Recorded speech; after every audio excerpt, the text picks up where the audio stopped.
From coast to coast, I'm your host, Palma N'Sheluvzit, and welcome to Oriac Live. We just stepped out of Earth Week, but every week is Earth Week with the help of Green Circle Salons.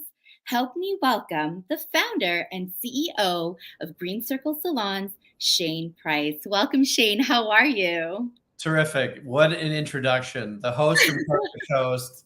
And like Earth Day is every day at Green Circle. You cannot beat that, Palma. So good. Yeah, but I'm good. Absolutely, Shane. I mean, so we know you're the president and CEO of this organization that is just blowing up.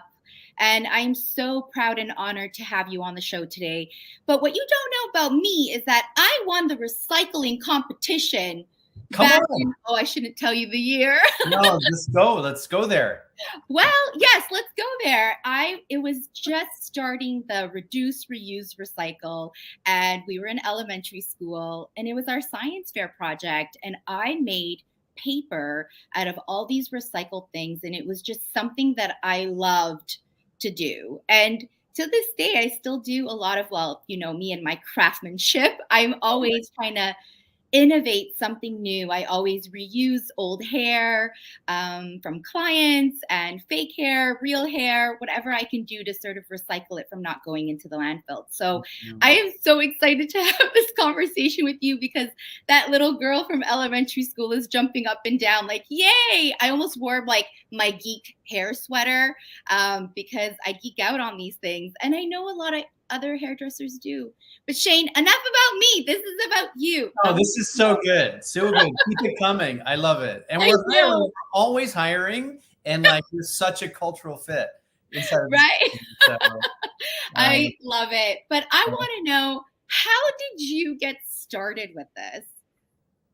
Take me back. So I mean, I got started. I'll tell you how it actually happened in terms of where the sort of the spark went off or the lights turned on. But I think probably before that, if we go back in time to when I was, I don't know, just a little kid, my parents, I got 4 siblings, right? So mom and dad would get us all in the outdoors and let us run free. So we spent tons of time camping, canoeing, swimming in the lakes around, Ontario, up in Algonquin and the Muskokas, Lake Simcoe, you name it, right? So 5 kids in the house is not going to happen. So mom and dad were eager to get us outside. And I think because of that, that was where it really began.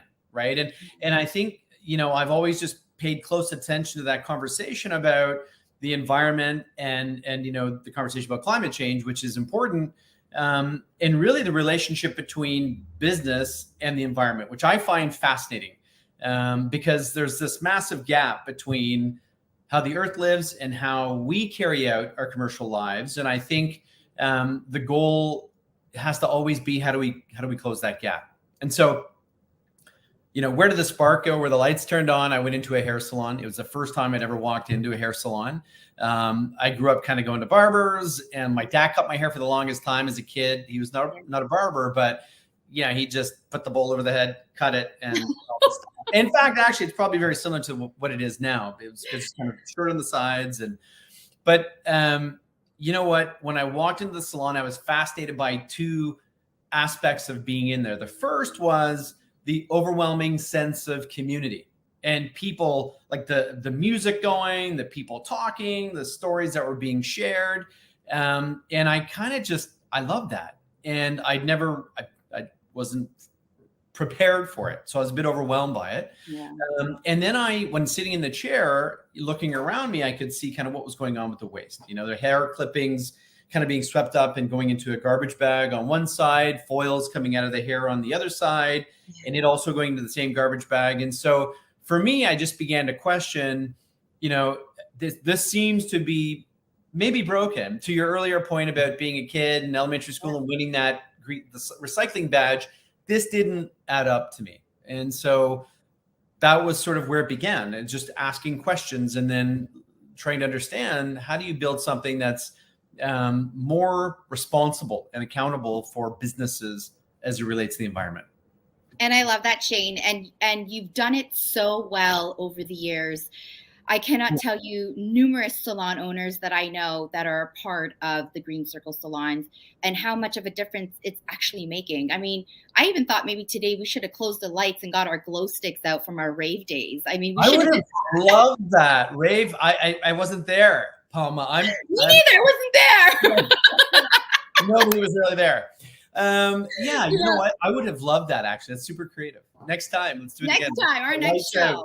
Yeah, Yeah. the next Yeah, show. that's really I cool. mean, if they can dine in the dark, why can't we interview in the dark? I mean, but let me plug this in, oriac.ca/live. We're also a podcast. So maybe they are listening to us in the dark. You know what? It's kind of cool. You're onto something. It's like the mystery singer stuff that's on TV, right? You have these mystery Right. interviews, and if people can like compete to find out or to guess who's being interviewed. I don't know.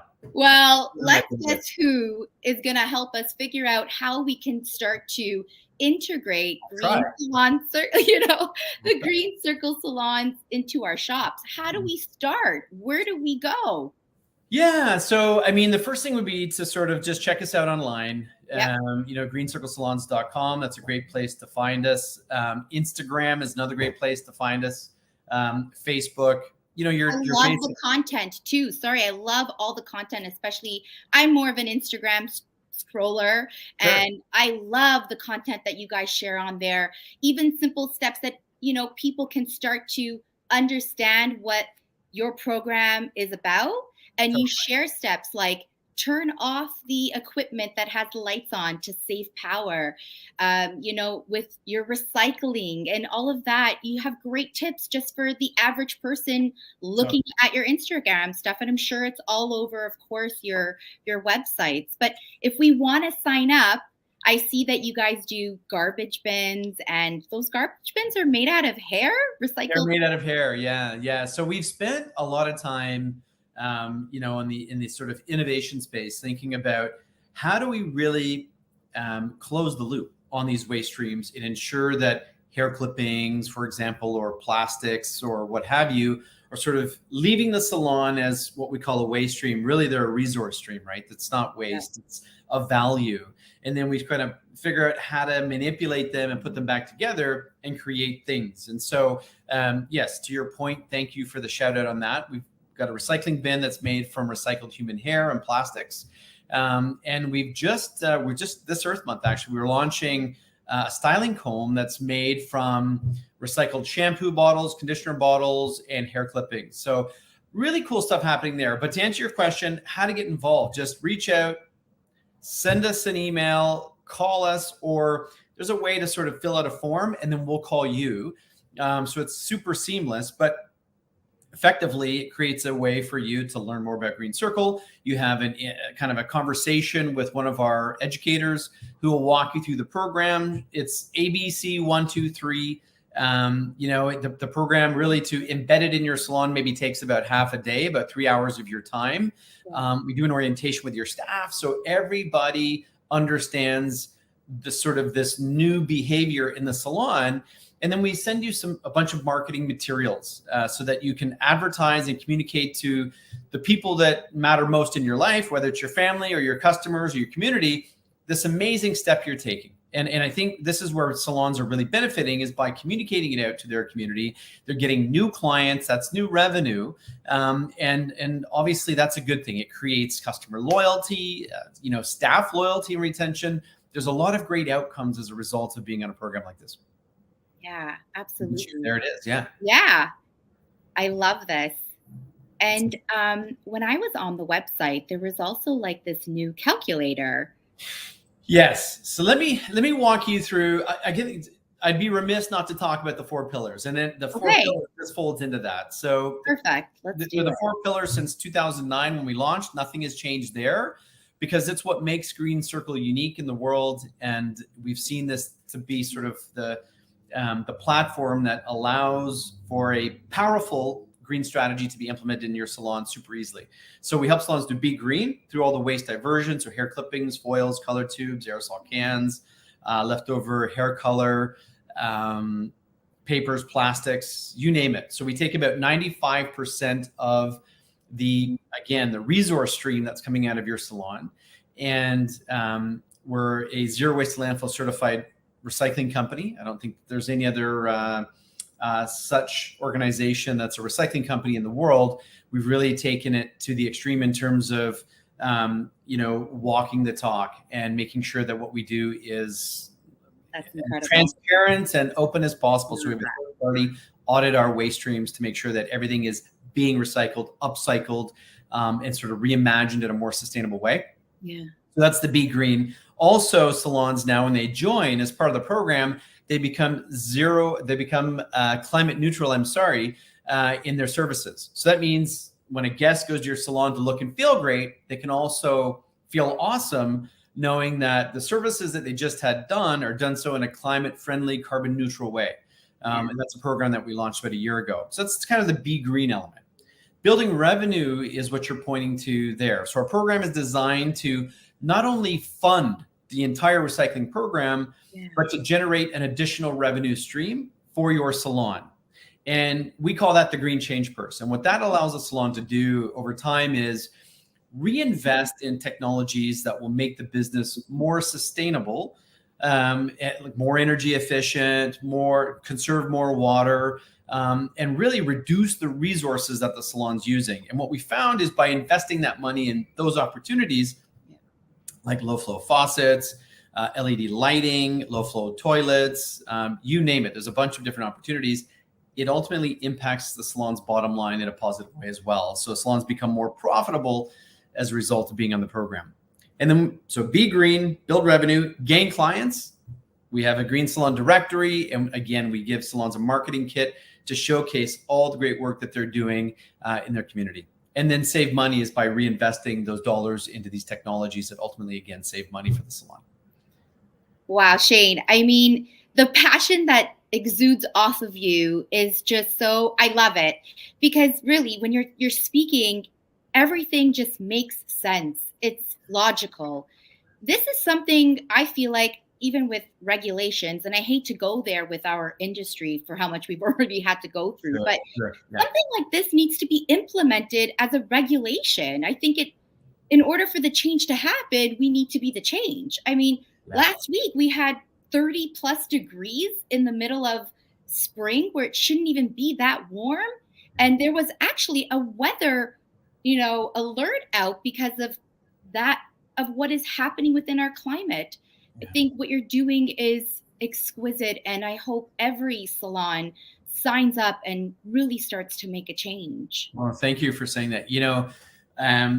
Go back 14 years ago and we were way ahead of the curve. We were in a place of very, like loose footing, right? Because we're talking about this emerging green economy without really having these sort of systems and conversation and media attention that it's getting today. And now that we see what's going on around us, now it's becoming more clear the impact that we're having, on, and I don't like to harp on these things, but we know it's happening around us. We know that climate change is real and that it's happening. We know that there's a loss of biodiversity. We know that landfills are filling up. In the United States by 2033, I believe, all landfill sites will be completely full. So, to your point, that regulation is coming down the pipeline. And so we like to think about it in terms of ahead of regulation, always the most affordable. And in our case, revenue positive and profit positive opportunities are when you sort of get ahead of the curve and get ahead of legislation or regulation and embed these programs in your business right away. I mean, it makes good sense. You win customer loyalty. Yes. If I can, just a tangent, there's a recent sort of a survey that was done in the United States. It's the biggest of its kind that's ever been done. And 94% of the respondents have said that they believe that recycling is the best thing that you can do for the environment. And, recycling has done an amazing job at marketing itself over the years because recycling is not the only thing. It's a good thing. It's not the only thing. It's probably not the best thing, but it's one of the great things that we can do individually. 84% have said they expect the brands that they support at minimum to be recycling. And so if you can do just that one thing as a salon owner, you're winning your customers' vote, right? People are voting with their dollars today, as we know, we all do more than ever, on the brands that are aligned with their values. And so we just make it really easy for consumers or salon guests or citizens to find those brands that really sort of align with their values. And that's in the beauty space. Shane, I like every time you start to speak about the percentages, the geek inside of me is going off like, yay! Like, that's awesome. I love it. I'm sure there's all sorts of hairdressers and other people that are listening to our show that appreciate the numbers, because when you start to throw the numbers, that's when the reality starts to come to your face, because Totally. this is like, hello, people, we need, like, again, you want to be the change, we got to be the change, right? Yeah. So yeah, go ahead. I was going to say the hardest thing, I mean, I think the data points are there, right? And so, and I'm like you, I love the data points, like to geek out on them, and we can nerd out on this all day long. The challenge is that most of us as humans are not. We just want, what's the bottom line, right? Right. And the bottom line is there is an emerging green economy that's in front of us. It's been in front of us now strongly for the last few years. I think, COVID and the pandemic, it just accelerated our focus on the challenges that are in front of us. We realize probably for the first time that what happens on the other side of the world can impact us and things can unravel really quickly, right? And so we know that can happen. And for whatever reasons, there's a lot of conversation around this now. And it's from the banking sector, the United Nations and ESG and SDGs, and you can kind of go down that rabbit hole. Right. But all things are focused now on how do we create sustainable communities and a sustainable economy, right? We have one planet, and right now we use about 1.5 planets or so worth of resources every single year. So by mid-July, late July, we've used up an entire planet's worth of resources every year. Wow. If everybody in the world shopped the way that Canadians and Americans shop, and specifically Canadians are some of the worst, but if they shop the way we shop and they live the way we live, we'd need 4 planets to support the human population. And so not possible. What we can do is rethink the way we carry out our commercial lives and the things that we choose to buy or not buy. Right. And speaking of communities, I know you have several partners involved as well. Can we speak a bit of that too? Sure. So, on the sort of saving money side and how salons can think about technology shifts in their business or little incremental changes that they could make that will make a difference in their business. We work with partners like EcoHeads. They're like a low flow faucet for, the sink where, you get the shampoo rinsed out and your hair color mixtures rinsed out and all that. Yep. But that's saving 67 to 70+% reduction, in the amount of water being used. So using water, always a good thing. States in the United States are completely running out of water. So thinking about that is really important. We're fortunate we live around the Great Lakes, but all said and told, we must be thinking about reducing the amount of water we use. And then we use companies like LED lighting. It could be companies like that. But we have a plethora of partners, manufacturing partners, distributor partners that are out there and supporting what they do and their messaging, and them supporting us and helping us to build our community inside the beauty industry. Yeah, I love that, because if someone is stuck, a salon owner, and they're saying, hey, what else can I do? You can recommend this company for the lighting, this company for the faucets. I think that's where the support is really needed. Okay, great, we're going to sign up with you, but then there's all these other elements. Absolutely. And speaking of recycling, which is what this is all about, I think people tend to get confused of what they can recycle. And one thing that I noticed is that we can start to give you old equipment like, blow dryers and curling irons, because my father, who's retired, also used to love to hoard all his old equipment.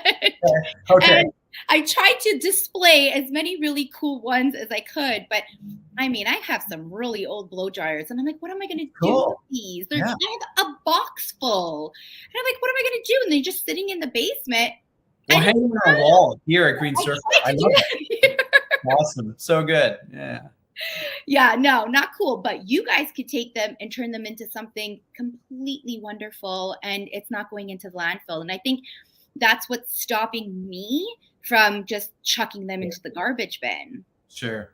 Yeah. I mean, obviously, as innovation evolves and as different companies think about, where, and it's a lot. There's so many different elements to it, right? When you think about like these materials they're commodities, right? And they're sold around the world.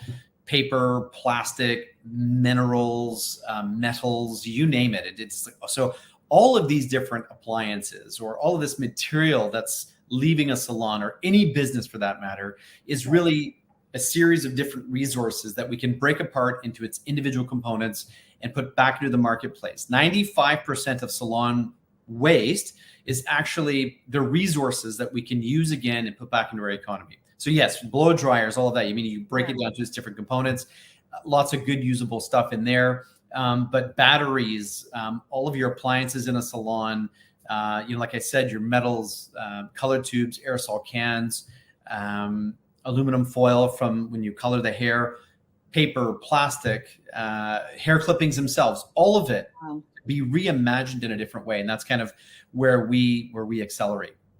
We need to get these manufacturers signed up with you that automatically. Yeah, I know you. I'm not the first person to think. No, I'm not. You're right there. You're 100% right. It is about that, right? These are the institutions that are, big enough and pervasive enough to really make a difference. And so, fortunately, many of these brands are through their own doing, right? Their boards, shareholders, institutional banks and lenders.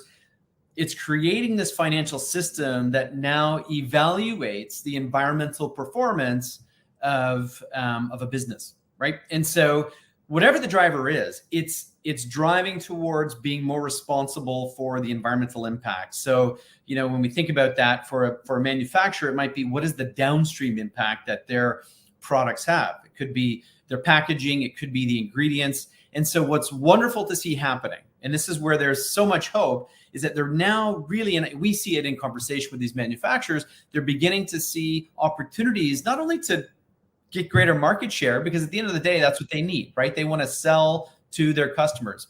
But their customers, all of us, citizens, have the power. You choose with your dollars every day. That's it. It's that simple. You can choose this way or that way.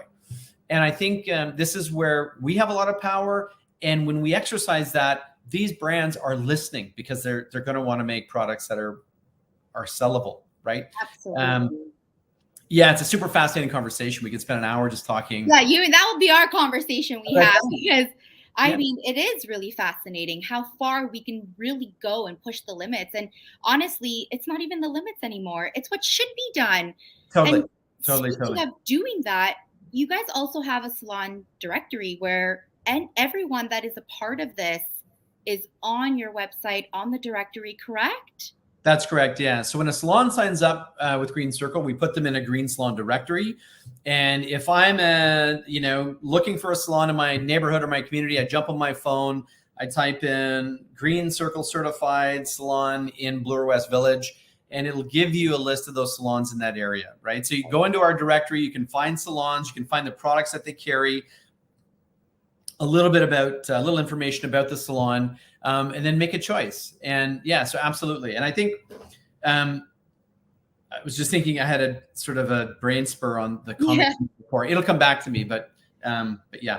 I know, that's us, right? Our brains are going quicker than the thoughts that can come out of our mouths. Totally. Right. Listen, that's just passion, and that just comes from, this is not a something that you take lightly. And that's what we want to see from somebody who is the founder and CEO of a company. We want to see that. And so I'm so grateful because you're so graceful. I'm grateful. Thank you. But you're so graceful. It's amazing. I love the truth, though. I mean, I am my own boss. And if I'm going to have somebody come and sit in my chair and excuse the expression and BS them, you can't BS a BS. You know what I mean? Like, you got to speak from the truth, and you got to be passionate about it. You got to speak honest about it.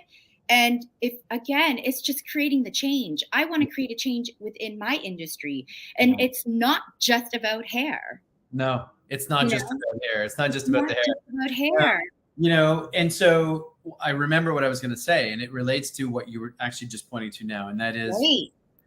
there is probably no other industry in the world where let's call it a client, for lack of a better term. You could put in patient, you could put in any number of things, but where they come in, they sit in a chair, they have a deep conversation and share some of their deepest secrets. I mean, that's like I never look back after going to that first salon. And never. I tell my hairstylist things I don't tell anybody, including my wife. So there's a relationship that gets built. And I think this is the magical kind of opportunity inside the beauty industry, is that we could actually be the industry that changes the world in the way that other industries work. Because look, we all go to a hair salon, we all want to look good. But what is kind of cool is we learn these cool trends, things that are happening, what's going on in my community. Like there's this really amazing nexus point at a salon.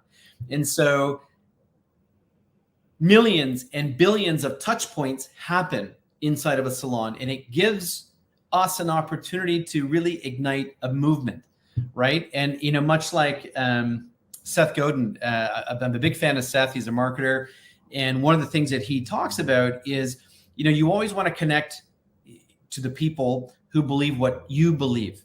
That's probably the most important thing you can do in marketing if you want to create a movement. Have a remarkable idea, but then connect that remarkable idea with the people who believe what you believe. And then they will connect it with the people who believe what they believe. And that's how we built Green Circle, the platform. We haven't invested in millions of dollars in marketing. We've really just connected with the people who matter most, our salon waste warriors. We have over 16,000 now. So beauty professionals that are using the program, and then, they're connecting with their clients. And so anyway, we believe the theory that that's how a movement and how you can really create the change that you're talking about. Yeah, absolutely. I mean, it just brings me back to when I started working here with my father. And, he said to me, it's word of mouth.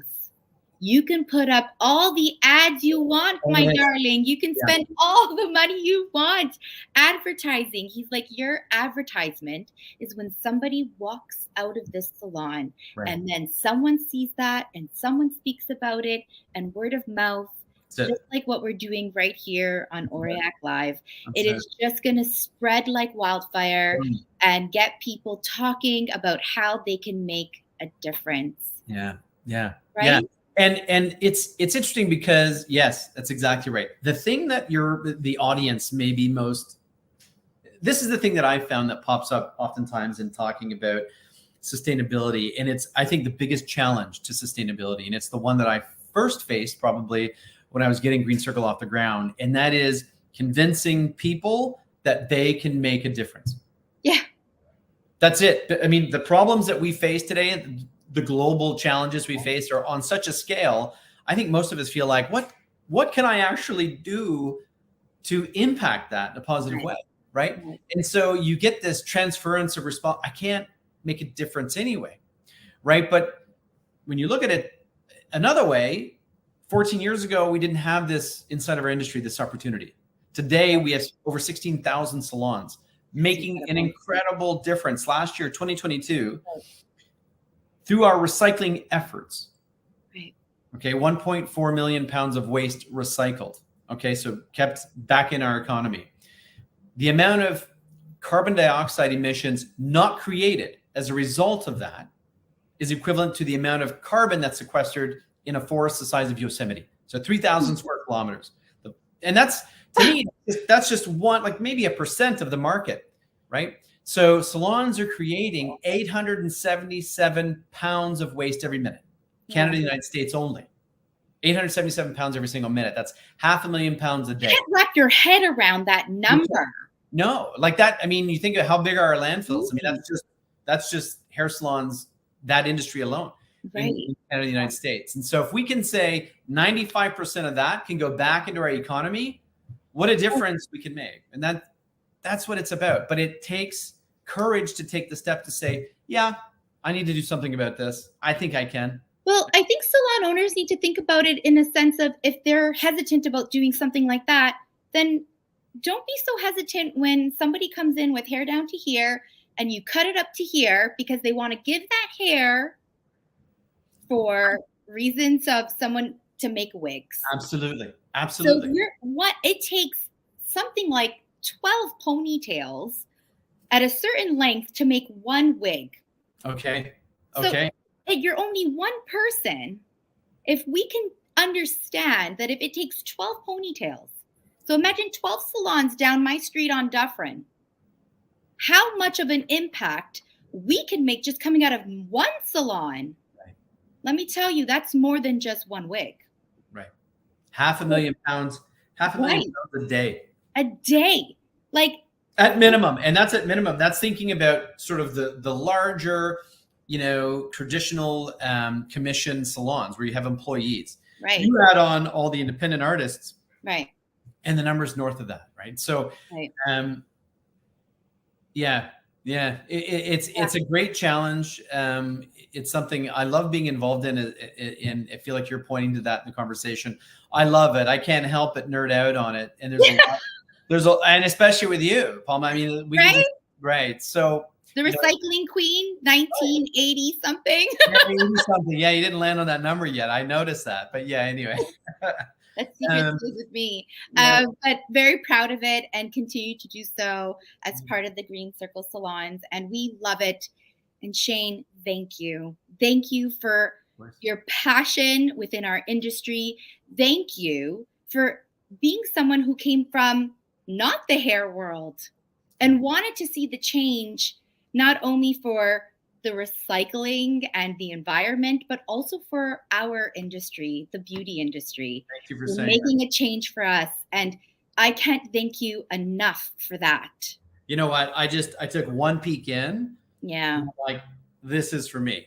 This is a place with a lot of heretics, this industry. And I mean that in the most positive, loving way.